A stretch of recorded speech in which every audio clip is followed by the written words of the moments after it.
Bonsoir chers téléspectateurs, je suis ravie de vous avoir nombreux ce soir. C'est bien votre émission Le Monde Inconnu qui commence à l'instant sur votre chaîne Canal 2. Alors ce soir, nous allons toujours faire une balade comme d'habitude autour de la métaphysique, mais cette fois-ci, nous allons nous pencher vers la religion. Et je vais laisser le soin au professeur Emmanuel Glipold qui m'accompagne et qui est le concepteur de cette émission de vous donner plus d'éléments sur le thème de ce soir. Bonsoir, professeur. Oui, bonsoir. Alors de quoi il est question? Un prélude de la fête pascale. Nous allons parler un peu religion et en collant la métaphysique sur ça. Donc ce soir, nous allons aborder l'aspect philosophique, et mystique et métaphysique comme science de Dieu pour que mardi prochain, on aborde la valeur de Pâques pour l'être humain sur le plan métaphysique. Je pense que si au cours de cette émission, quelqu'un voudra bien venir mardi débattre avec nous parce qu'il est pasteur ou bien il est prêtre, il sera le bienvenu. Donc nous préparons, disons, une petite série d'émissions pour essayer de voir où est la place de Dieu et de la religion chez l'être humain, en fait. Donc c'est ce qui commence ce soir, une nouvelle série d'émissions, voilà. Donc ce soir, nous parlons métaphysique et religion tout simplement. Oui, par exemple. D'accord. Donc moi, je vais vous inviter à vous asseoir confortablement. Le train va quitter la gare. La prochaine destination, c'est la chronique que vous allez suivre à l'instant. Nous voyons juste après cet élément.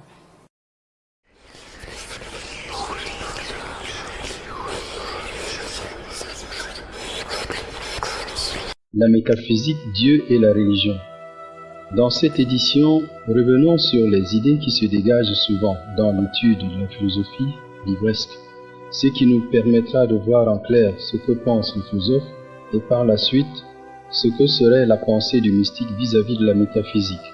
Pour le philosophe ordinaire livresque, celui-là même qui n'appréhende Dieu que de manière approximative, au-delà de ses difficultés intellectuelles, pense que s'attarder à croire que la métaphysique ne désigne rien d'autre qu'une spéculation vaine, un jeu de l'esprit, pour dégager des hypothèses qui rassurent au regard de son destin dans la cosmologie universelle, lui qui est placé à la charnière des deux aspects du monde, l'infiniment petit et l'infiniment grand, où l'on se sent perdu dans un vaste système tellement abstrait et difficile à sonder.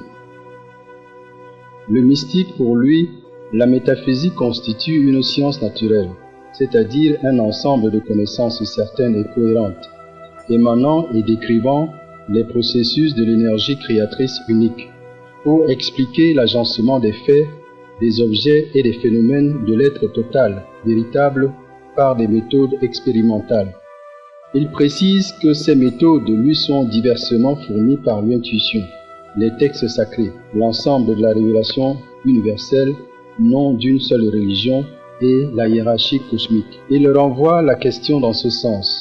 Dieu n'a-t-il pas dit qu'il avait établi avec l'homme une alliance éternelle et qu'il accomplirait dans son destin évolutif jusqu'à la fin de temps, c'est-à-dire jusqu'à son accomplissement suprême dans la lumière du royaume éternel, la métaphysique ou science de Dieu.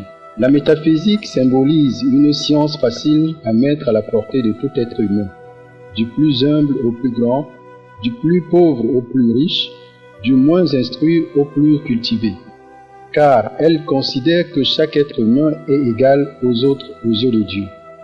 Elle ne vise rien d'autre qu'à mener un sujet à la perfection des perfections, à l'état de félicité éternelle que chacun souhaiterait atteindre et qui sommeille en lui depuis l'aube de la création. Pour la métaphysique, il n'est jamais trop tôt ni trop tard pour l'apprendre, puisqu'elle est la seule science qui révèle la réalité divine unique et la vie cosmique telle qu'elle est, au-delà des dogmes et des querelles religieuses comme au-delà des apparences. La métaphysique conduit progressivement à cet état béatifique d'immortalité et d'éternité, qu'on appelle l'état parasidiaque, ou la réintégration du royaume du Père, à travers le processus de l'ascension spirituelle. En enseignant à un sujet la manière d'unifier sa conscience à la conscience universelle qu'on nommerait Dieu, la métaphysique lui permet d'échapper à la dualité, Cette division intérieure qui le maintient dans l'ignorance, qui constitue la cause de la confusion, de l'inquiétude, de la pénurie, de la maladie, de la peur, de la sorcellerie, de la douleur et de la souffrance, et qui par conséquent le garde prisonnier de la roue des renaissances. Cependant, la métaphysique permet à l'étudiant d'accéder à la maîtrise totale de son être et de son univers, état qui se fonde sur l'amour pur, la richesse abondante, la santé radieuse et le succès absolu dans toutes ses entreprises, et qui lui confère la protection parfaite. C'est bien une chronique écrite par le professeur Emmanuel Glipote. Alors, professeur, nous allons revenir sur la chronique. Aujourd'hui, nous parlons métaphysique, Dieu et religion. Alors, quel est le lien que nous pouvons avoir entre les trois éléments, la métaphysique, Dieu et la religion? Bon, alors, on a remarqué que les gens parlent de Dieu comme un phénomène, comme quelqu'un de très vieux, puisque nous créés à sa ressemblance, il y aurait des millions d'années qui seraient nés d'un père que chez les Bantous on appelle l'ancien des anciens, et donc Jésus-Christ est le petit-fils. Donc là on est devant un phénomène d'un Dieu, le Père de Dieu, créateur, ou alors d'un Dieu créateur directement, comme ça se passe avec la colonisation spirituelle qui nous vient du christianisme ou bien de l'islam. Donc nous nous retrouvons au carrefour de quel Dieu il est question. Parce qu'en métaphysique c'est un peu complexe. L'ancien des anciens, le plus vieux des vieux. Alors ça c'est l'imaginaire de l'homme et c'est son cerveau qui sans doute crée Dieu. Et en retour, fait croire que Dieu ne dépend que d'une planète, la Terre, que les autres planètes, Mars, Vénus, Jupiter, et même les satellites, la Lune et le Soleil, ainsi que les autres galaxies qui sont des milliers et des milliers d'étoiles et qui meublaient l'univers. Alors, ce Dieu qui est créé, ne crée que les hommes à son image, alors que dans ces autres planètes, il existerait sans doute des créatures. Si nous pensons que Dieu est universel, que Dieu ne dépend pas seulement de notre planète Terre, et que ces créatures-là, à la Lune, n'existent pas des êtres humains qui sont semblables à nous, moins encore sur le Soleil qui chauffe tellement, nous ne pouvons pas supporter déjà la chaleur du Soleil qui traverse l'univers des millions, des milliers et des milliers d'années avant d'atteindre la planète Terre. Et comment vivrait-on tout à côté même du Soleil, tout à côté des planètes qui sont plus proches du Soleil? Alors donc, il se pose donc une question aujourd'hui, c'est de voir qui de la religion ou qui de la métaphysique est à la recherche de Dieu. Ce soir, nous essayons de planter le décor en attendant un débatteur. Parce qu'on ne peut pas parler de Dieu de nos jours sans inviter les hommes de l'Église, qui eux, ils ne sont pas seulement capables de nous dire qui est Dieu, mais sont directement les représentants de Dieu, les hommes de Dieu. C'est-à-dire, ils mettent à la touche tout comportement sérieux d'un homme qui, de par la crainte de Dieu, sait ce que c'est que le mal et le bien, essaie d'être pieux, mais ne va pas à l'église. Non, celui-là n'est pas de Dieu. C'est eux qui sont de Dieu, soulard, bouffon et tout, hein, qui empiètent toutes les lois de la morale parfois. Donc, la métaphysique, en fait, doit donc nous enseigner qui est Dieu, parce que c'est ça la science de Dieu. C'est ce que nous voulons et que nous essayons de démontrer. Donc, alors, métaphysique comme science de Dieu. D'accord. Alors, métaphysique comme science de Dieu. Oui. Moi, je vais toujours sur la base selon laquelle la science, c'est une observation, une expérimentation et ensuite une conclusion. Donc, métaphysique, science de Dieu. Concrètement parlant, observation, expérimentation, résultat. Où est-ce que ça se trouve? Comment est-ce que ça se fait pour que métaphysique soit science de Dieu? Alors, s'il faut observer, et s'il faut observer et expérimenter, il y a deux façons d'observer. Il y a une façon, lorsqu'on parle de la science au niveau de l'homme, c'est de créer un laboratoire. Ce laboratoire peut bien être un enclos dans lequel on équipe un certain nombre d'outils pour permettre à ce que, à travers ces outils, on puisse observer. Mais il y a deux sortes d'observations sur le plan métaphysique. Il y a l'observation qui se base sur les possibilités perceptibles de ce qui existe et des possibilités imperceptibles de ce qui existe. Parce que nous avons toujours dit que de l'irréel naît le réel. Alors maintenant, la science intervient sur le plan métaphysique dans la définition dont nous avons donné, au-delà de la philosophie, nous avons donné notre définition, le mystique, quelqu'un qui fait dans le mysticisme, qui peut être considéré comme un mystique et qui a une certaine rigueur dans le fonctionnement de son observation, de son expérimentation et des résultats qu'il obtient. Alors, son champ d'observation, ce n'est pas sur l'imperceptible. Ça s'explique comment? Ça s'explique qu'un autre exemple que nous donnons souvent, c'est celui de l'accouchement. Dans la salle de la maternité, si on met un mystique et qu'il se passe un phénomène comme ça se passe souvent, qu'un enfant naisse, mais qui n'a pas pu respirer, qu'on le mette à côté pour attendre le mettre dans un placard, puisqu'il est mort-né, à côté de l'autre qui a respiré, qu'on met à la disposition de sa maman quelques minutes après, le mystique va constater que l'enfant en question n'a pas respiré parce qu'il lui a manqué telle chose. Et il va lui donner la chose là. Directement, l'enfant va respirer aussi. Donc c'est ce champ d'observation et d'expérimentation qu'obtient le résultat à travers le fait que l'enfant va se remettre, qui permet donc d'établir la différence entre les sciences physiques et les sciences mystiques ou alors métaphysiques. Voilà. Alors vous nous dites dans la chronique que la métaphysique symbolise une science facile à mettre à la portée de tout être humain. Moi, je voudrais savoir qu'est-ce qui se passe donc actuellement, parce que à la portée de tout être humain, c'est loin de l'être la métaphysique actuellement. Alors, je ne crois pas que la métaphysique est préoccupée, ou alors les gens qui gèrent notre monde sont préoccupés par des connaissances. Parce qu'on confond, j'ai toujours dit, on confond ce qu'on donne comme cours dans les universités jusqu'à dire que c'est les temples de la connaissance. Non, la connaissance s'acquiert. Pourquoi? Parce qu'on ne veut pas libérer la connaissance. La connaissance pouvait être à la disposition de tout le monde si ici, il n'y avait pas à l'école la compétition.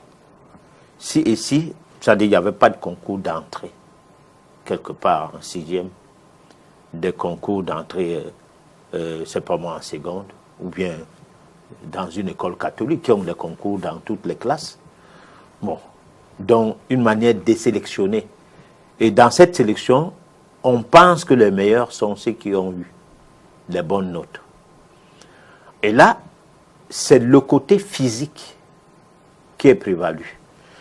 Par contre, dans le domaine métaphysique, il est question de voir plutôt le côté vocation, voir le côté don, et dégager des prototypes de personnes qui vont ensemble par rapport à leur don et à leur vocation. Parce que dans l'école initiatique, il est question de ne pas faire de concours, mais de plutôt regrouper les gens. Et le matin, s'il faut chanter, on laisse chanter tout le monde. Et là, se dégagent les gens qui s'intéressent au chant. On voit comment ils se déploient et chantent à gorge déployée. Et on ne tient pas seulement compte de leur timbre vocal, mais de leur engouement à chanter. Et là, on ne peut pas dire « tu es premier », parce qu'on ne vous a pas dit qu'on cherchait les premiers. Non, on ne vous a rien dit. On a tout simplement dit que, bon, de toute façon, chantez. Et c'est comme vous mettez les jouets à la disposition d'un enfant. des jouets peut-être pour l'informatique, les jouets, la guitare, les jouets pour la musique et tout, les batteries, comme on a vu l'émission dernière, dans Réflexion et Vocation, le petit garçon de moins de 4 ans qui faisait la batterie avec un orchestre symphonique et il gérait la musique. Il n'embêtait pas la symphonie, l'ensemble des sons. Il était plutôt dedans et même la batterie avait l'air de donner plutôt du ton.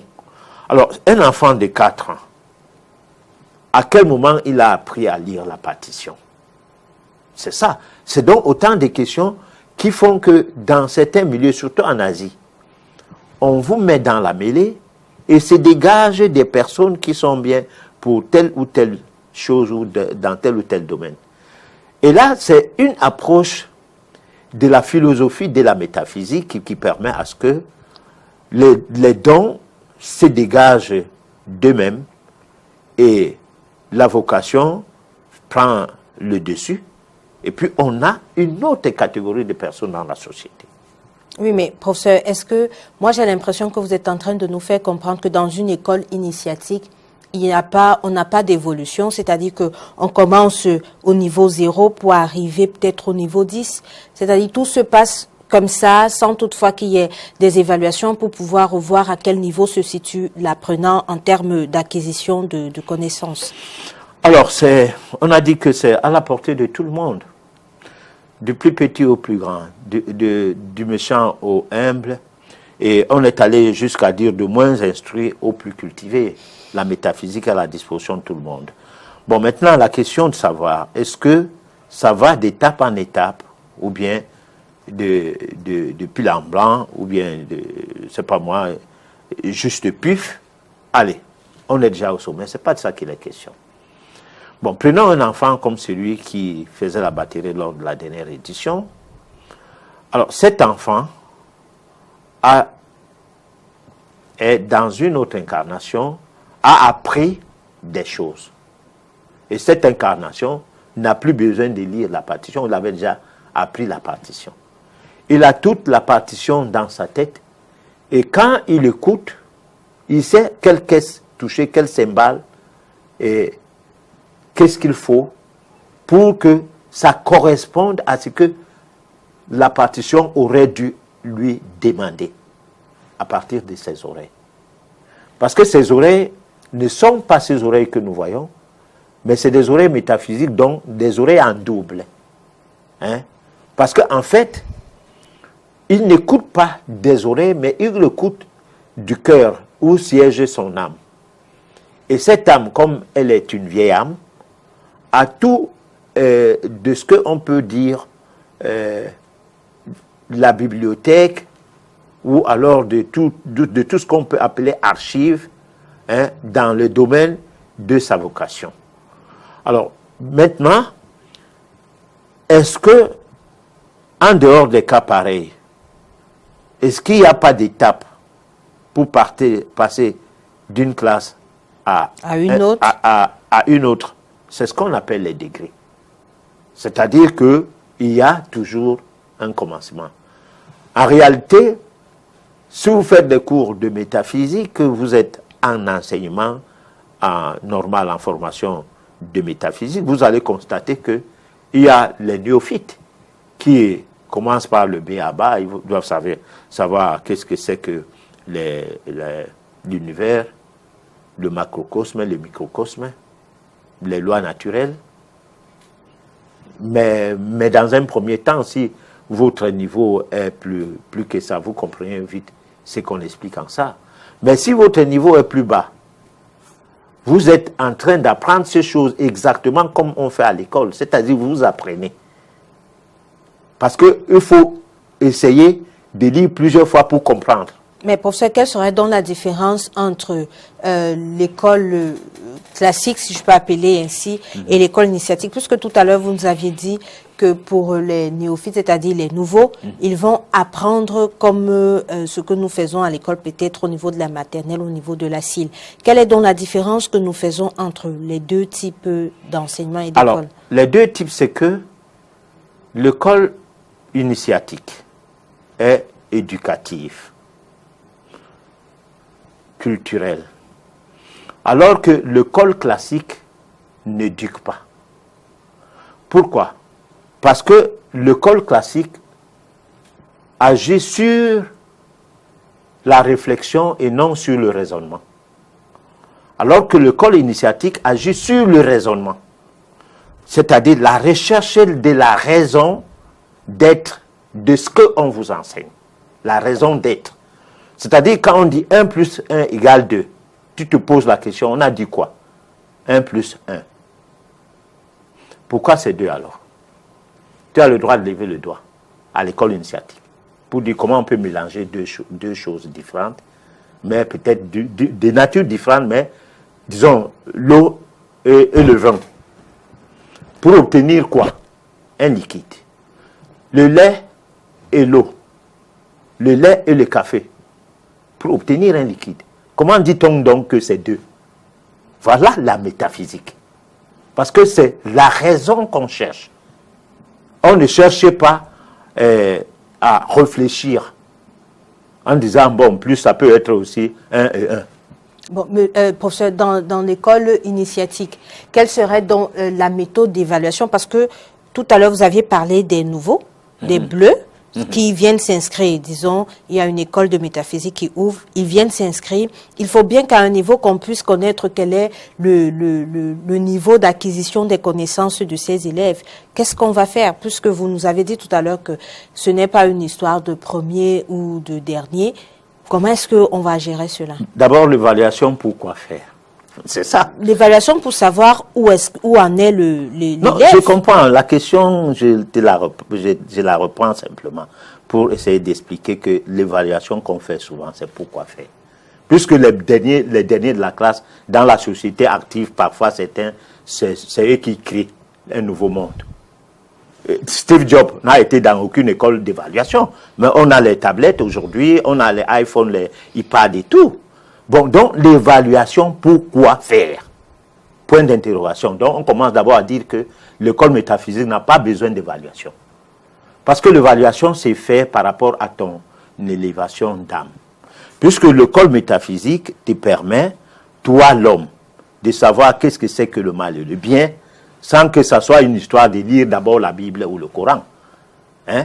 C'est-à-dire, tu t'aperçois par la voie de la raison, raisonnée, qui passe par les cours que tu obtiens, qui vont éveiller en toi l'état christique, c'est-à-dire les facultés à l'état latent, qui dorment en toi et qui sont les facultés qui te mettent directement en communion avec l'absolu, qui est Dieu.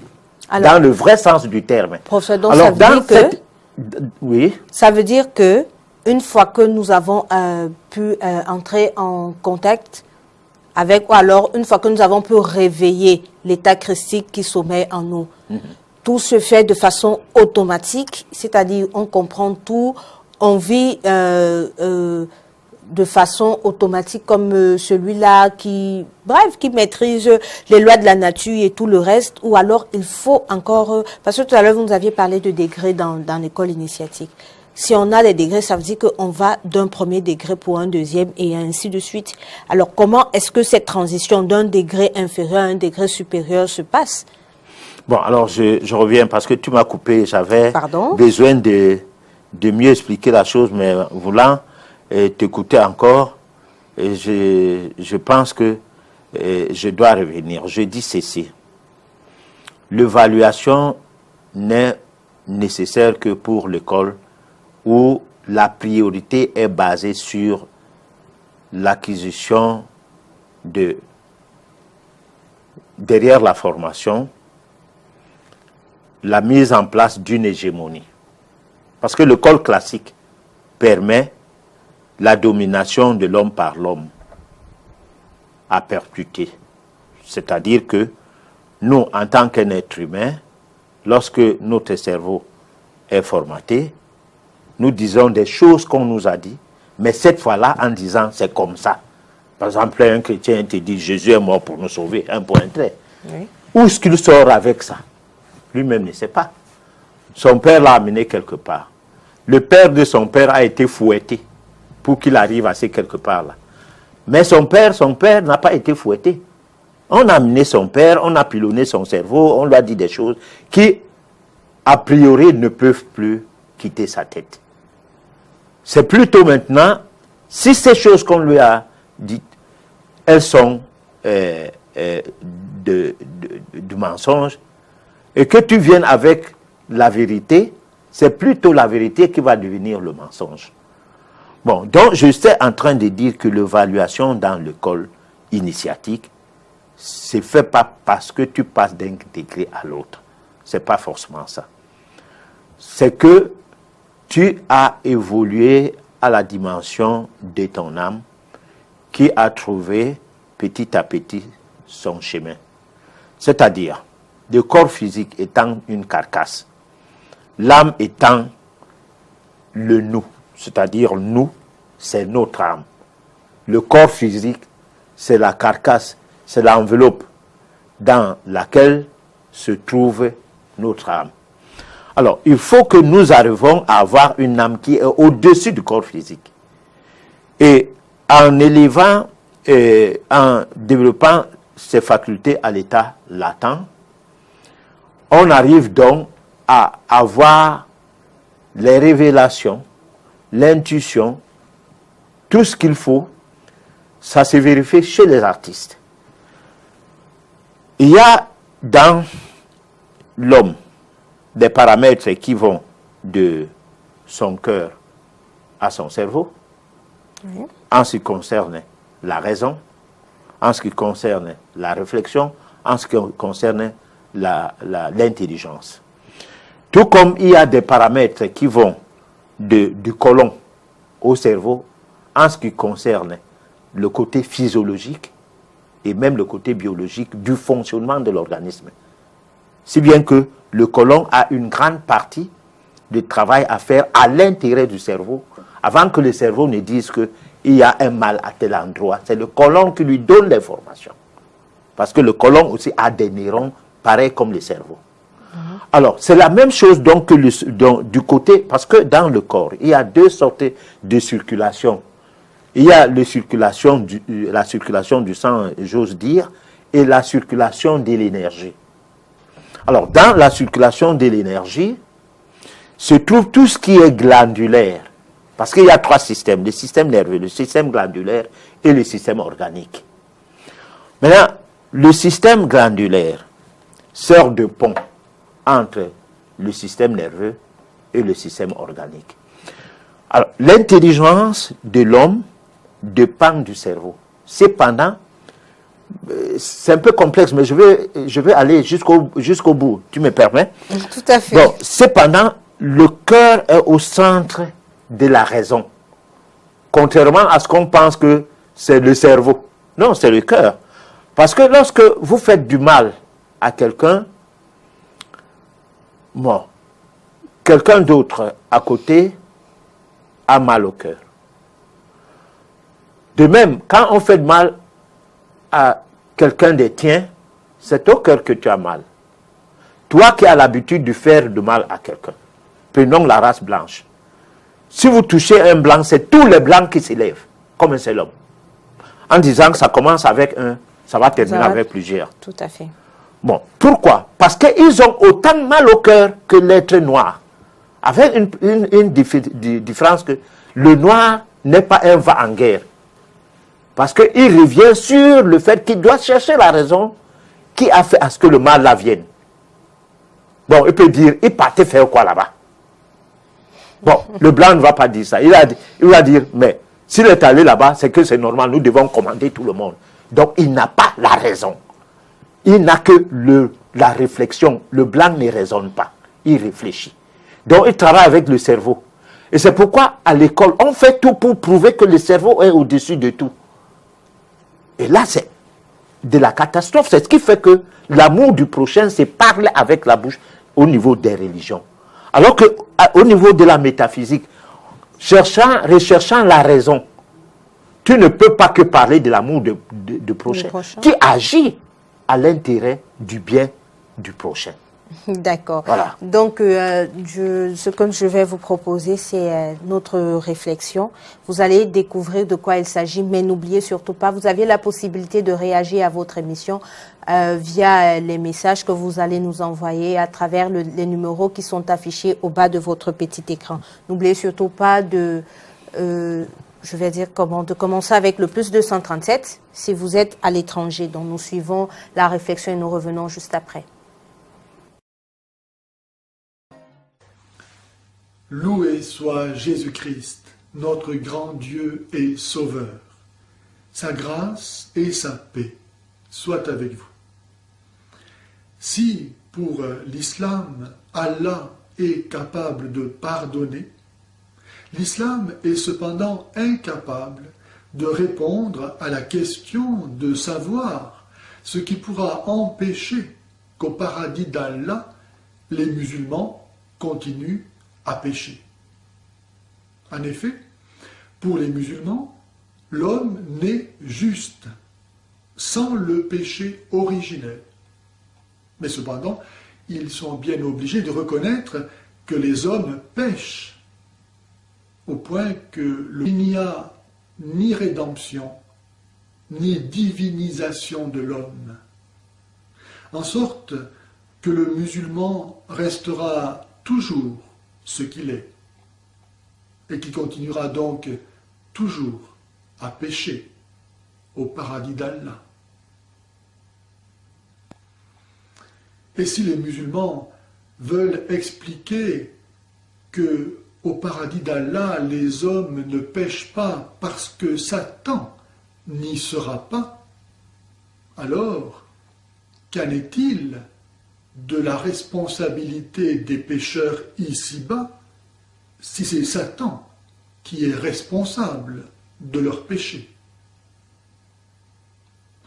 Quel est donc le sens du jugement de Dieu, de la récompense des justes et du châtiment des pécheurs, de la mise à mort des mécréants, si c'est Satan qui est responsable du péché des hommes?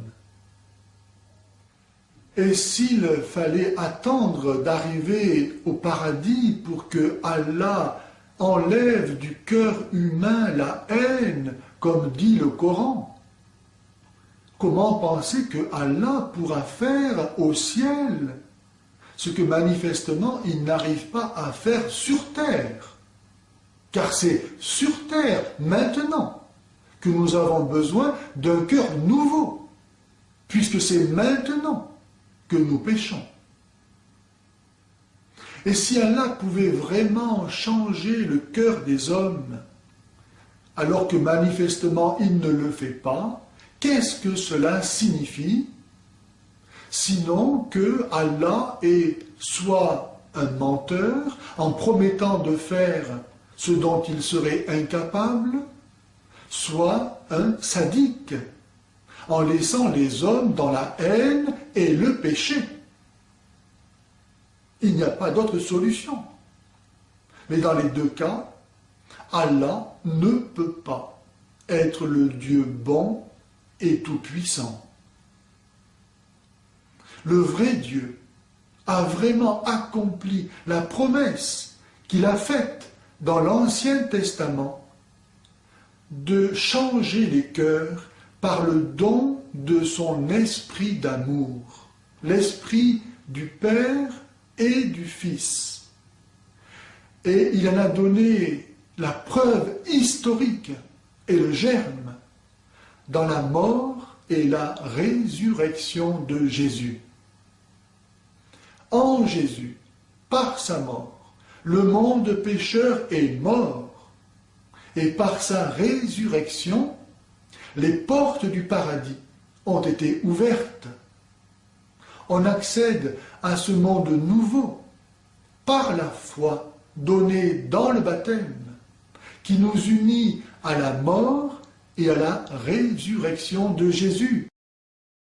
Alors, nous sommes de retour sur notre plateau du monde inconnu. Il était question, en fait, de notre réflexion qui faisait une différence entre le Coran et la Bible, parce qu'il s'agissait bien d'un prêtre qui montrait les manquements et les limites selon lui du Coran. Alors, professeur, moi je voudrais savoir, parce que on a parlé d'Allah, on sait que c'est les musulmans, des chrétiens, on parle de Dieu, de Yahweh et tout ce que cela. Alors, en métaphysique, on parle de qui? Bon, alors, c'est d'abord pourquoi choisir cet élément alors que on ne va pas en retour opposer cet élément à ce qui pensent aussi les musulmans. Parce que cet élément-là, c'est un pasteur qui pense que les musulmans n'ont pas raison de faire croire aux gens qu'il n'y a pas de péché originel. Parce que c'est en fait ça qui l'amène à porter le message à ces niveaux, du moins la critique à ces niveaux. Alors, parce qu'il estime que le Coran explique plutôt l'existence du diable, en quelque sorte, et que l'homme n'est pas assez responsable de ses péchés, mais plutôt peut-être que c'est le diable qui serait responsable. Pendant ces temps, le chrétien pense que l'homme a le libre choix, il peut donc ne pas pécher, et que c'est pour cela, c'est à cause de ses péchés que Jésus meurt, et qu'en croyant à Jésus, les portes du paradis sont ouvertes. Alors, maintenant, en métaphysique, non, nous constatons que c'est là que ça prouve qu'il y a quelque chose qui ne va pas dans la tête des hommes. Parce que cette querelle-là, ça sert à quoi? Toutes ces querelles qu'on vit là tout le temps, c'est ce qui fait que c'est ces deux grandes religions qui ont organisé plus de tueries dans le monde et cherché à coloniser les races, entre guillemets, pour ne pas dire les peuples, à travers le monde, pour se faire des adeptes. Alors, l'Afrique, par exemple, continue jusqu'à nos jours de souffrir de cette colonisation-là, qui s'est transposée plutôt à une dévotion. C'est-à-dire que ce n'est plus une souffrance en tant que telle de s'habiller comme un arabe, de parler arabe et d'être enterré comme un arabe à sa mort. C'est normal. Bon. Par quoi? Parce que c'est la dévotion. Alors, puisque tu t'es islamisé et tu es musulman. Le chrétien, la même chose.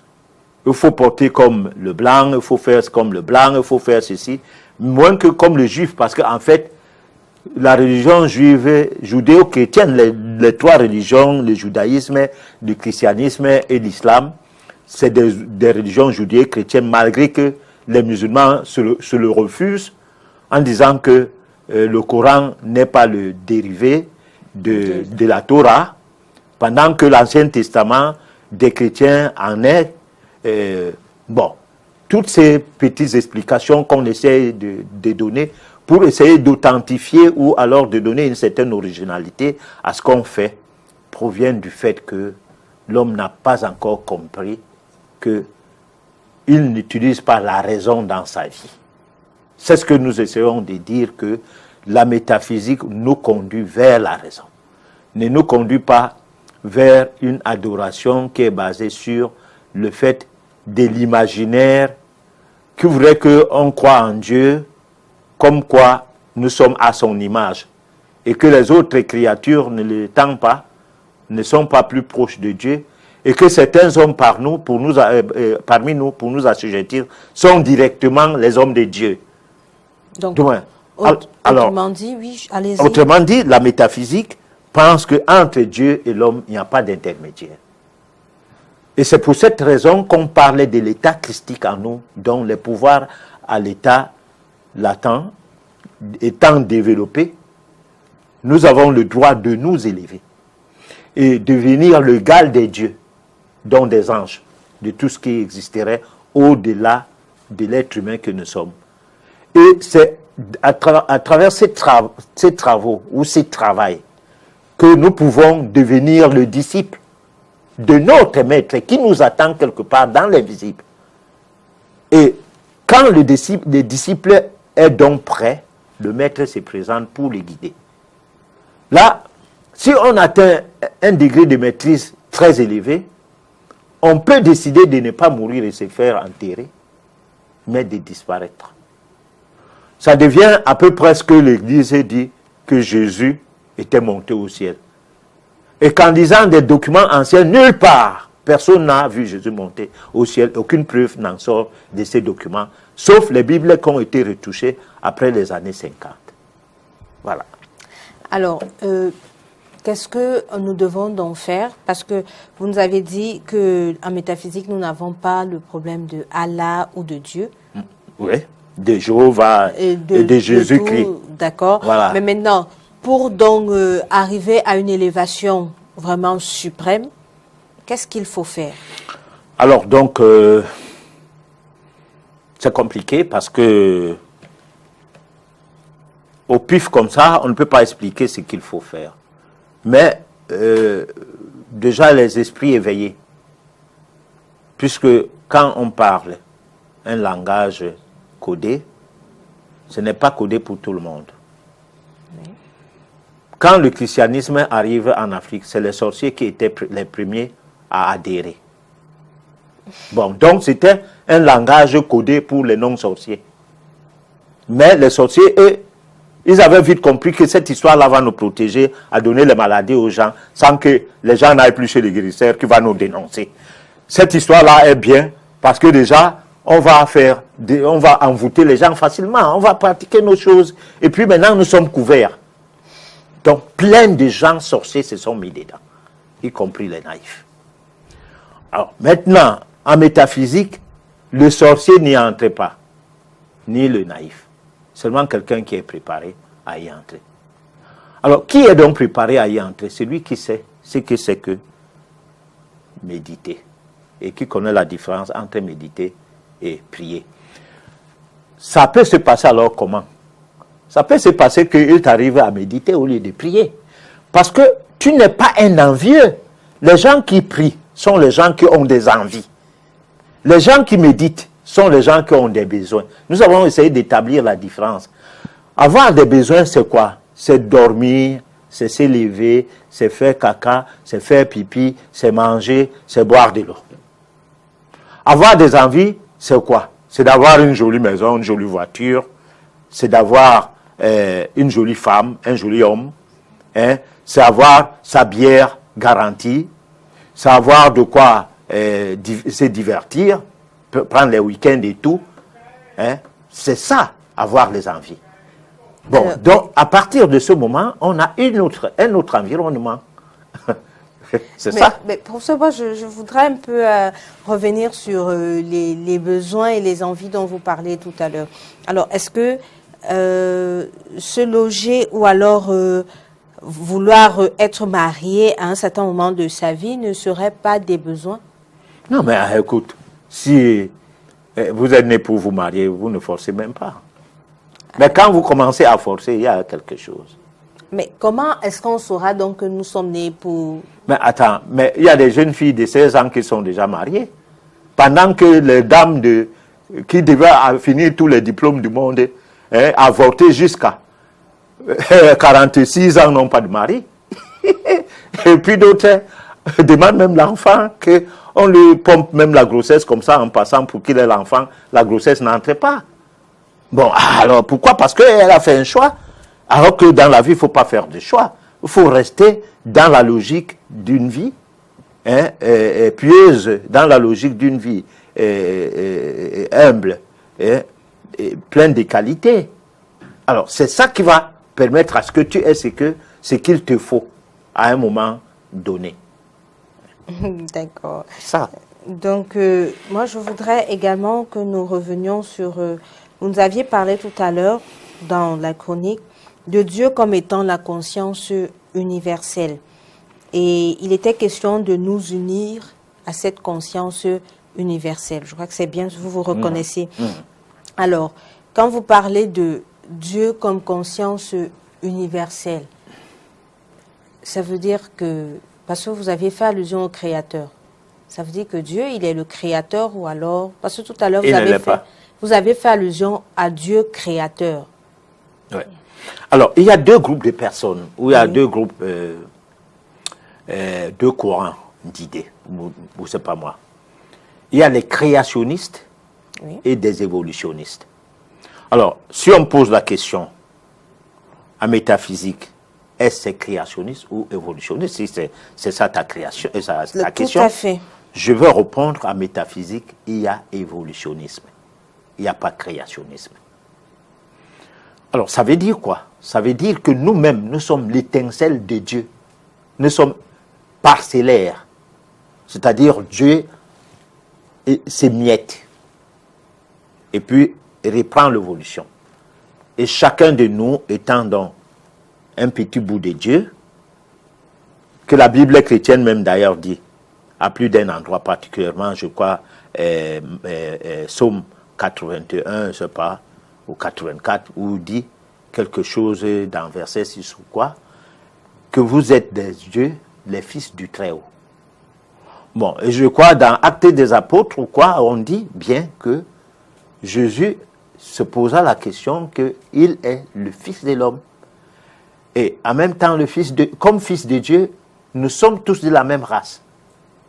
Bon, alors, maintenant, les créationnistes vont faire du discours de la Bible un discours d'un créateur où Jésus est la parole.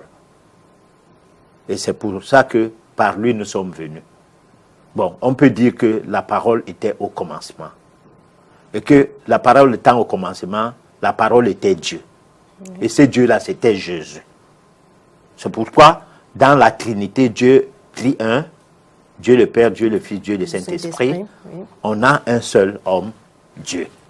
Donc Jésus, étant dans le Fils de Dieu, il est Dieu en même temps. Alors ce que les musulmans ne vont pas accepter, parce qu'on ne peut pas croire que quelqu'un qui est né d'une femme peut être Dieu. Bon. Et la Bible, dans l'Ancien Testament, dans les psaumes, je ne sais pas, 51, quoi, quelque part là-dedans, précise bien que si l'homme ne naissait pas d'une femme, il n'y aurait pas de péché. Jésus, lui, il est né d'une femme. Donc, tellement de choses qui se contredisent et qui fait en sorte que, à un moment donné, est-ce qu'il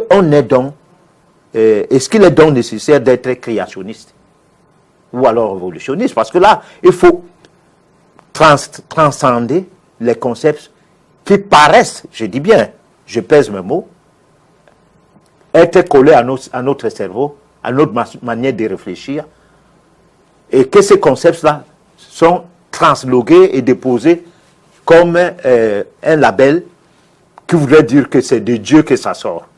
Alors que c'est nous qui concevons la chose comme ça. Et nous voulons faire croire aux gens, nous les hommes, nous voulons croire aux gens que c'est Dieu. Alors, en métaphysique, nous pensons que c'est... Bon, nous ne croyons pas au blasphème, mais quand même, on ne peut pas dire que c'est blasphémé. Mais nous pensons que c'est normal, l'homme ne fait que prouver qu'il n'est qu'un homme et il réfléchit normalement comme il peut. Il le peut bien, mais pas plus, pas moins. Voilà. Donc, moi, je pense que c'est l'évolutionnisme qui permet à l'homme, croire à l'évolutionnisme permet à l'homme de développer les pouvoirs, les forces à l'état latent qui sont en lui, c'est-à-dire de permettre à ce que Dieu qui est en lui se développe, prend le dessus sur la matière et qu'il voit la vie autrement. Parce que quand quelqu'un construit des immeubles, des jolies maisons, il a beaucoup d'argent et tout, pourquoi il meurt donc? Pourquoi quand tu es dans une maison, tu dis je suis chez moi? Et tu es chez toi alors jusqu'à quand? Puisque tu vas laisser cette maison et partir, on ne te verra plus jamais dedans. Tu vas laisser tous tes biens matériels, tu vas tout laisser. Hein? Mais sauf que ton âme va continuer à vivre pendant que ton corps, que tu habillais bien, que tu considérais tellement, quand tu mettais l'habit, tu te mirais et puis tu esquissais une petite démarche et après, tu demandais, vous m'avez vu, je suis beau? Ou bien quand on vient à la télé, on met une cravate et puis on gonfle, on met des lunettes comme j'ai mis là, et puis une jolie veste et puis on dit aux gens, moi je suis le professeur de ceci, de cela, je suis enseignant de l'université, quand je parle, vous vous taisez, parce que ma parole c'est la parole d'évangile. Alors, je pense que tout cela, c'est vanité, tout est vanité. Mais pour ce moi, j'ai encore une petite question, quelques incompréhensions. Quand vous nous dites qu'en métaphysique, vous êtes évolutionniste. Ouais. Alors, si l'être humain est une parcelle de Dieu, n'est-ce pas? Moi, je voudrais savoir qui a mis cette parcelle, qui a créé l'homme? L'homme, d'où vient-il? Est-ce qu'il n'y aurait pas quelque part un peu de création et puis ensuite d'évolution? Je ne sais pas. Là, c'est un concept qui répond bien à notre environnement. Notre environnement, c'est un environnement où les gens sont venus nous enseigner des choses. Et c'est très compliqué que nous transcendons ce qui nous formate et qui nous permet de connaître ces choses-là comme on les connaît et les connaître autrement. C'est comme il est difficile de dire à un médecin que le virus n'a rien à voir avec certaines maladies ou bien les microbes. Il va dire, mais attends, mais nous on est des scientifiques. Et lui, c'est qui? Bon, alors, donc, là, il faut que la question soit répondue. L'évolution est l'émiettement qui part de l'état embryonnaire vers l'état de la béatitude. Alors, je m'explique. L'homme est appelé à évoluer. Oui. Il est difficile qu'on naisse bébé, on grandisse, on atteint un certain âge, on redevient bébé. Donc, l'évolution est un peu compliquée.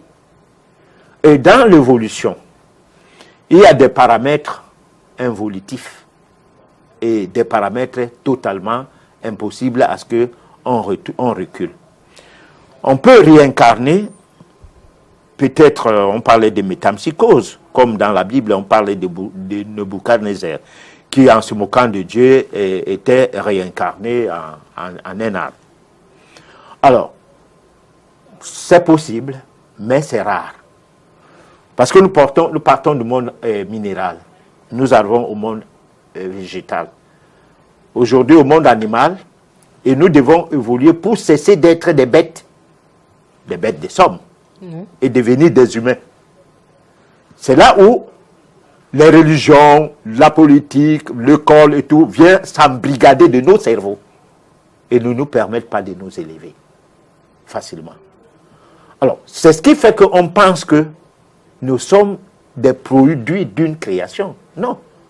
Nous sommes les produits d'une énergie qui nous permet d'évoluer. C'est cette énergie-là qui entre dans le corps d'un bébé en termes d'énergie vitale et permet à ce que ce fœtus-là devienne un bébé et que ce fœtus devienne un enfant, plus tard un homme. D'accord. Voilà. Donc je crois que nous avons assez parlé de métaphysique, religion. Nous allons donner l'opportunité à nos téléspectateurs d'avoir des réponses à leurs messages, parce qu'il y en a. Donc l'un des messages nous vient de la Côte d'Ivoire. C'est M. Batois qui voudrait savoir finalement qui est Dieu, ou alors qu'est-ce que Dieu? Alors Dieu est l'océan. Lorsque vous êtes devant la mer, son immensité. Mais Dieu, c'est tout d'abord l'être humain qui est devant vous, qui vous regarde. Par lui, vous ressentez quelque chose qui est tel que, ah, celui-là, il a les yeux comme moi, il a les nez comme moi, et c'est quoi? Alors Dieu, c'est cette chaîne des humains, où chacun de nous n'est qu'un maillon. Ou à détruire un maillon d'une chaîne, c'est de construire cet assemblage et faire en sorte que le monde ne puisse évoluer sur le plan spirituel de la meilleure manière. Dieu n'est pas quelque chose qui soit vieux, qui est quelque part et qui attend que nous fassions des péchés, parce que le prêtre qui parlait tout à l'heure, il disait que le Dieu Allah serait pas un sérieux Dieu, parce que pourquoi il ne fait pas que les gens ne pêchent plus? Pourquoi il n'a rien fait pour empêcher les péchés. Et comme si le Dieu des chrétiens est le bon parce qu'il a envoyé son fils pour nous racheter. C'est-à-dire, ces genres de concepts font un peu, bon, pas rigoler, font à ce qu'on se pose des questions. Mais Dieu ne veut pas les péchés. Il est omniscient, omnipotent, tout-puissant, éternel. Des choses des millénaires avant, il doit être au courant. Il voulait produire des bons fruits pour faire croire aux gens qu'il est le bon Dieu, qu'il est Dieu bon. Comme on le dirait bien que d'un bon arbre, jaillissent des bons fruits. Mais pourquoi l'homme est imparfait? Donc c'est Dieu qui est imparfait parce qu'il n'a pas pu créer l'homme parfait. Si nous prenons Dieu dans la conception créationniste, c'est que Dieu lui-même est imparfait. Parce que son fruit qu'est l'homme est imparfait. Mais si nous prenons Dieu comme évolutionniste, dans le concept de l'évolution, c'est normal que quelque chose qui partait de l'état embryonnaire puisse évoluer et se perfectionner. C'est normal. Tout à fait. Qu'est-ce qu'il y a à discuter là? Rien. Alors, nous avons Monsieur Lalande et puis Safka Omnisport qui voudrait savoir d'où vous est venu le déclic de faire la métaphysique. Alors, je fais la métaphysique parce que j'ai été baptisé pour 7 ans, catholique, j'ai fait les témoins de Jéhovah, j'ai fait l'islam, je me suis islamisé à un moment donné de ma vie, j'ai fait les ordres initiatiques, peut-être j'ai eu le déclic, je ne sais pas. Je parle métaphysique, c'est tout. Voilà. D'accord. Alors, un message de Patrick, qui a 16 ans. Alors, bonsoir à tous. Je m'appelle Patrick, j'ai 16 ans et mon père est celle qui a le plus reçu dans notre concession et je ne sais pas si c'est la jalousie ou la sorcellerie, mais ces dernières années, tous ses frères et sœurs et même mes cousins se rebellent contre nous. Je suis vraiment confus.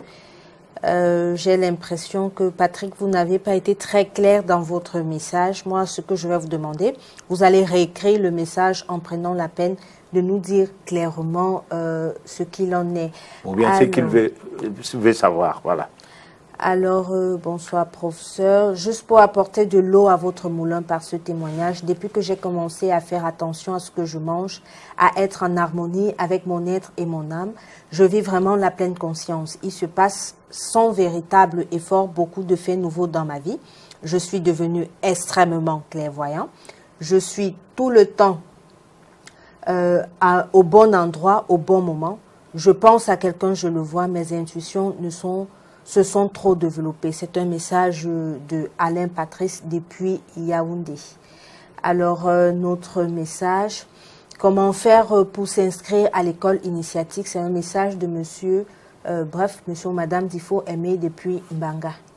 Oui, mais là, il faut appeler hors antenne à ces numéros. Alors, on a toujours monsieur ou madame Le Cam, toujours comment participer au cours de métaphysique, vous appelez hors antenne, s'il vous plaît. Comment rencontrer le professeur? Le professeur, c'est François depuis EDA. On appelle aussi hors antenne.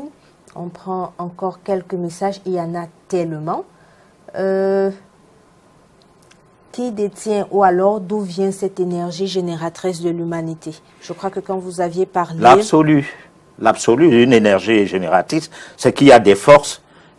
Autant il y a des forces universelles, autant ces forces universelles se déploient pour créer des vibrations qui créent d'autres forces, comme un dossier et les sous-dossiers. C'est tout. D'accord.